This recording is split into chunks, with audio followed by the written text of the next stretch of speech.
If your playlists were shaped by early 2010s pop, then Taio Cruz was probably part of your soundtrack. Whether it was Dynamite, Break Your Heart, or his collaborations with massive names like Kylie Minogue and Kesha, Taio Cruz was everywhere, an absolute hit machine. A staple of every club, house party and school dance, or radio countdown. And yet, despite dominating an entire era, he released only 3 studio albums, and the last one came out in 2011. Since then, he's mostly vanished from the mainstream. Taio Cruz, born Jacob Taio Cruz on April 23, 1980, grew up in London and entered the industry through the back door. Songwriting. Before anyone knew his name, he was writing hits for other artists. He penned songs for Cheryl, JLS, The Saturdays, Jennifer Lopez, and many others. He even contributed heavily to David Guetta's Nothing But the Beat, co-writing 2 major hits, Without You, featuring Usher,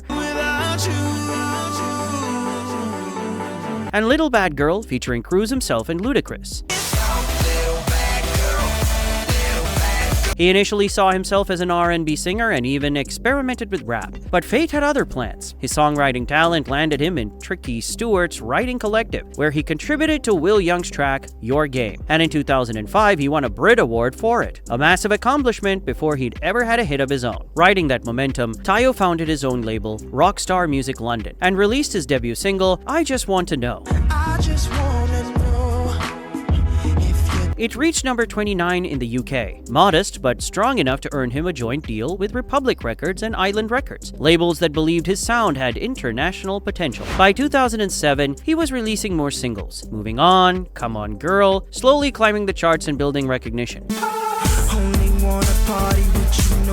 But he also missed out on what could have been a massive opportunity. He was reportedly considered for a feature on Rihanna's Umbrella, but the spot ultimately went to Jay-Z. The song later exploded worldwide. Taio Cruz collaborated with Sugar Babes on She's Like a Star, a track that actually went viral on TikTok years later. He teamed up with Kesha for the chaotic and catchy Dirty Picture, and then everything changed when he dropped a song that would define an era, Dynamite. Reached number 2 on the Billboard Hot 100, dominated radio worldwide, and won 3 Billboard Music Awards, including Top Hot 100 Song. To this day, it remains one of the most recognizable pop tracks of the decade. He followed that success with another global hit, Break Your Heart, and one of his most beloved collaborations, Higher. The track had multiple versions, one featuring Kylie Minogue for the European release in September 2010, and another featuring Travie McCoy for the US market later that year. And yes, there's also a solo version for fans who want pure Taio. At this point, everyone expected him to become the next massive international pop star. Platinum albums, world tours, endless hits, but the opposite happened. His follow-up singles were successful, but none reached the cultural impact of Dynamite. Hangover charted well in 2011, but it didn't feel like a phenomenon. I got a hangover. Whoa.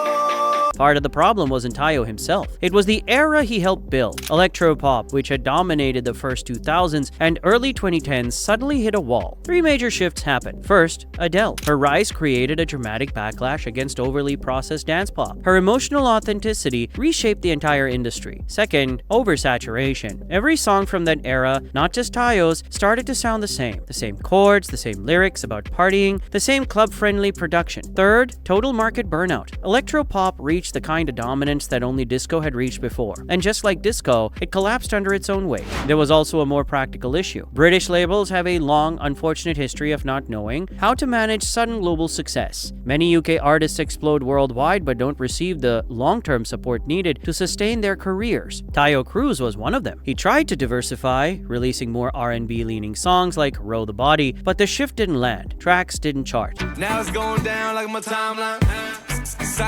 Some didn't even break the top 40. It was a shocking reversal for someone who had dominated global pop only a few years earlier. Taio later admitted something important. Reaching the top is hard, but staying there is nearly impossible. And then came social media, specifically TikTok. Hoping to reconnect with fans and reinvent himself, Taio began posting content during TikTok's rise. But instead of support, he was met with brutal negativity, mockery, and bullying. Users created videos making fun of him, tearing him down, and using his presence for clout. It got so bad that Taio Taio eventually deleted everything and issued a heartbreaking statement saying, "I just wanted to post some fun videos and connect with my fans, but instead, people attacked me. I felt humiliated." After that, he stepped away from the spotlight almost completely. By 2022, it was clear that Taio Cruz had not found a way to revive the magic of his second album, nor did he seem ready to return to mainstream pop. Like many artists who once reached worldwide fame and then disappeared, he faced the same crossroads: either continue reinventing himself for a new era, or walk away from music and live off the legacy he already created. Artists like Iggy Azalea have made similar decisions, exploding in popularity, then choosing to leave music behind. Taio's path feels similar. For now, he seems to be choosing the first option, quietly stepping back, living privately, occasionally releasing music, but staying away from the industry that once lifted him up and later pushed him down. Let's talk about it in the comments.